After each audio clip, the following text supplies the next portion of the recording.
Bismillahirrahmanirrahim. Assalamualaikum warahmatullahi wabarakatuh.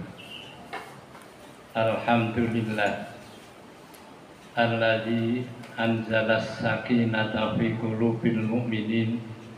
Asyhadu an la ilaha illallah wahdahu la syarikalah wa asyhadu anna Muhammadan abduhu wa rasuluh. Amma ba'du. Jamaah zuhur yang dimuliakan Allah, pada kultum siang hari ini saya akan membicarakan tentang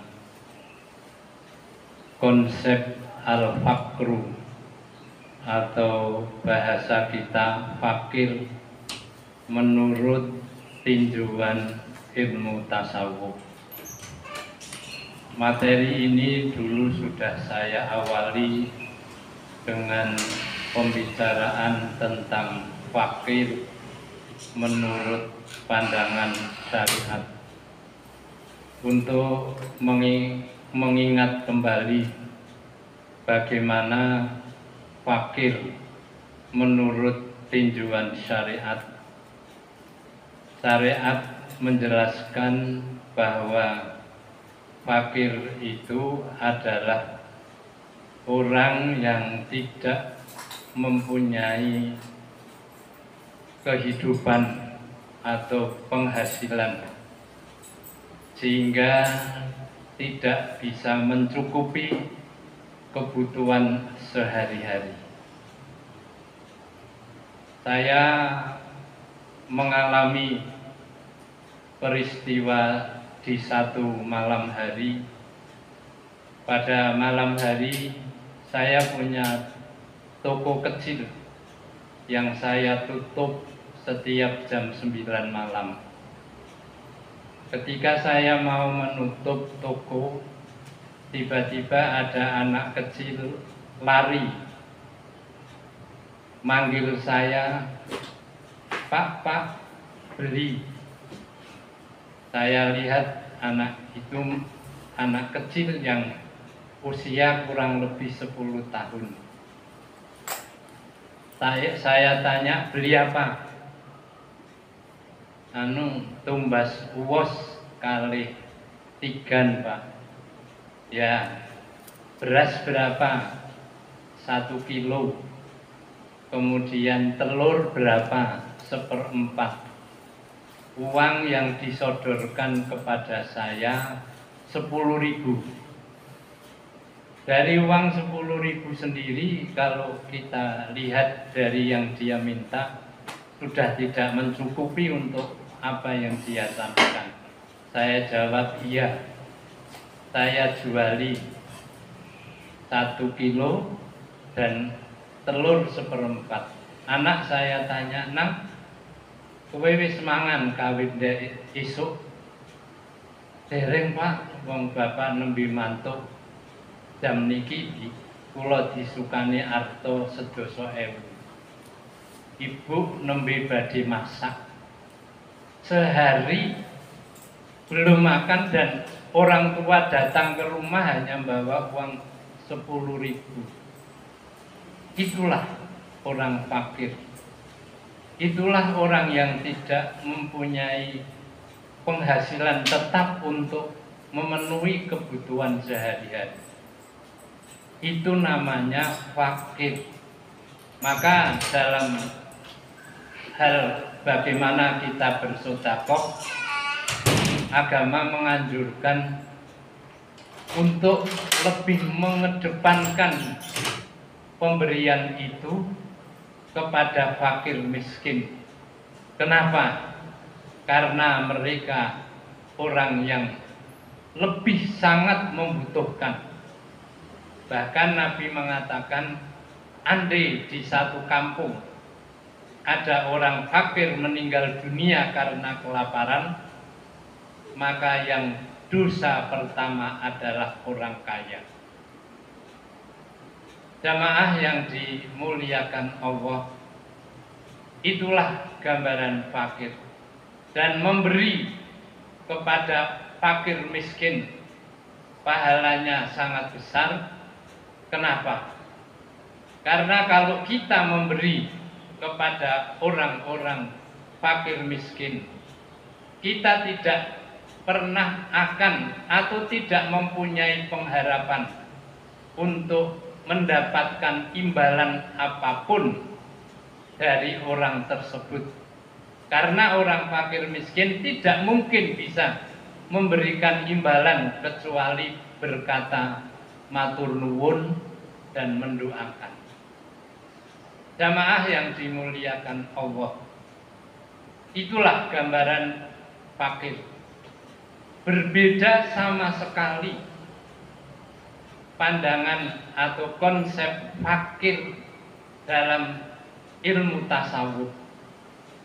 Fakir dalam ilmu tasawuf adalah fakir itu bagian dari sebuah makom dalam tasawuf yang tujuannya adalah tadhirul qalbi bil kulliyah amma siwallah. Tujuan fakir dalam ilmu tasawuf adalah membersihkan hati. Ya, hati ini dibersihkan dari hal-hal yang bersifat duniawiyah. Hatinya dikosongkan untuk tidak diisi sesuatu hal yang bersifat duniawiyah kecuali Allah. Jadi orang yang masuk kepada wilayah ini, orang yang di dalam hati dan pikirannya sudah tidak ada lagi ikatan yang bersifat duniawiyah. Dia sudah tidak mau diikat oleh hal-hal yang bersifat duniawiyah.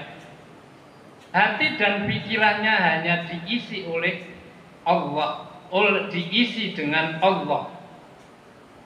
Itulah fakir dalam konsep ilmu tasawuf. Kalau kita mungkin masuk ke wilayah ini masih sulit. Ya, kalau seperti saya habis ngoreksi ujian rampung, nilai disetorkan ke Kajur Pak Kris. Nih Pak, nilainya setelah nyetorkan nilai, pikiran yang terusik pada hati dan pikiran saya, vakasinya kapan datang? Vakasinya kapan? Terus saya mulai dalil a'ti haqqahu qabla ayyajifa itu. Beri haknya. Saya nuntut hak saya sebelum keringat kering. Keringatnya Pak sudah setengah bulan belum datang. Keringat saya udah habis. Nah, itu kita. Ya, itu kita, ikatan duniawiyahnya amat kuat. Sehingga dalam ilmu tasawuf al-fakru itu diartikan begini: mengosongkan pikiran dan harapan dari kehidupan hari ini dan yang akan datang, tidak menghendaki apapun kecuali ridhonya Allah. Berarti dia tidak ada lagi dalam hidup ini sesuatu yang mengikat, apalagi terutama hal-hal yang materi. Kalau hati manusia sudah tidak lagi diikat oleh hal yang bersifat materi, saya tidak akan ada rasa iri, rasa dengki, rasa apapun kepada orang lain. Meh glundung, meh sugih, meh apa Surabutuh. Saya tidak mikir itu. Itu kira-kira al-fakru. Dengan demikian hati akan bersih. Yang menyebabkan orang hasad, dengki dan lain sebagainya kan hal-hal yang bersifat duniawiyah.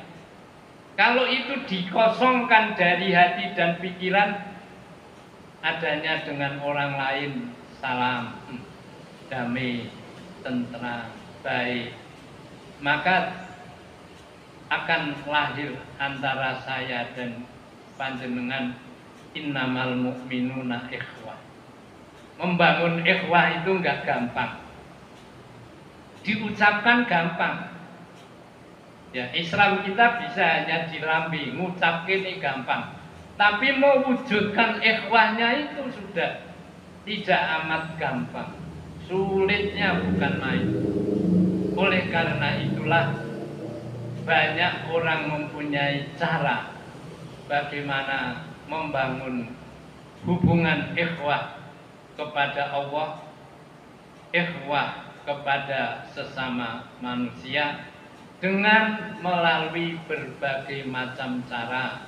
Di antara cara inilah yang dikenal dengan cara tasawuf.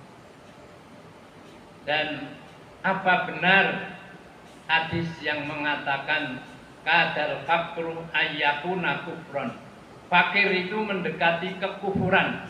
Nek kafir ini tidak. Nah, kafir yang tasawuf ini enggak. Kafir yang mana, yang kufur, fakir yang mana, yang menjadi kufur itu yang mana? Nanti akan saya jelaskan. Kalau fakir dalam tasawuf malah justru dekat kepada Allah. Tapi fakir yang mana yang akan menjadikan kita kufur kepada Allah Subhanahu wa ta'ala, sebagaimana yang disampaikan oleh Rasulullah, kadal fakru ayyakuna kufron. Billahi taufiq wal hidayah. Wassalamualaikum warahmatullahi wabarakatuh.